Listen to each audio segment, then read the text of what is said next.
Between farming flower sand, water, and the hate of trolls calling me AI in my comment section on the only video that's actually done well here on YouTube, I spend a lot of time nostalgia dumpster diving in the lands of Norath. While I absolutely wanted to make some more Dune Awakening content today, due to the unfortunate circumstances of servers being a bit wonky from the recent patch, I thought I'd take some time to talk about the recent news of Daybreak Games versus The Hero's Journey, commonly known as THJ. But first, a word from our sponsors.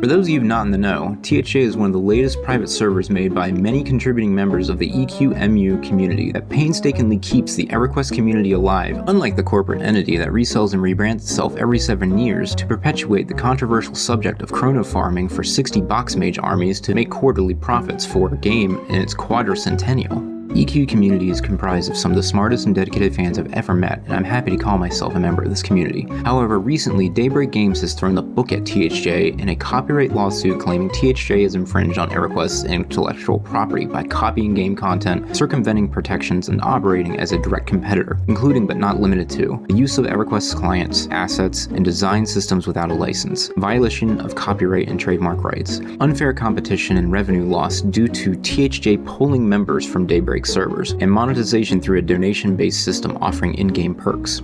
They even go as far as to cite THJ's success negatively impacted the launch of their time-locked progression, otherwise known as TLP server, Fang Breaker.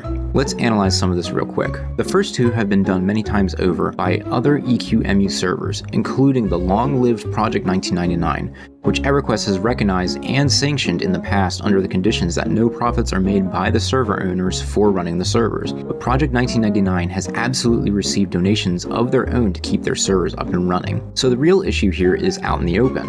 THJ is doing better than EverQuest TLP servers, and it's because they incentivize donations by offering a custom in-game currency called Echoes of Memory, EOM for short. That's truly the line that's been crossed that's thrown Daybreak into a legal frenzy over this. What does this truly say about Daybreak and the future of EverQuest? The IP has been on its last legs in the past decade since the rug pull of EverQuest Next and Landmark, causing the late legendary Brad McQuaid aka Eridune and many other developers to leave to work on Pantheon Rise of the Fallen, which by the way is pretty decent. Between launching a TLP every year for the MMO boomers to get their fix, and blue ballsing the player base about a rumored EverQuest 3, Daybreak continues to churn out new expansions that they can slap together in 6 months to a year that's pretty much a nod entirely to their earliest expansions, cycling through revamped lore since the heroes of the game cracked the framework of time in Planes of Power. The franchise basically is turned into Chrono Trigger with inflated numbers that would give Gaia Online a run for its money.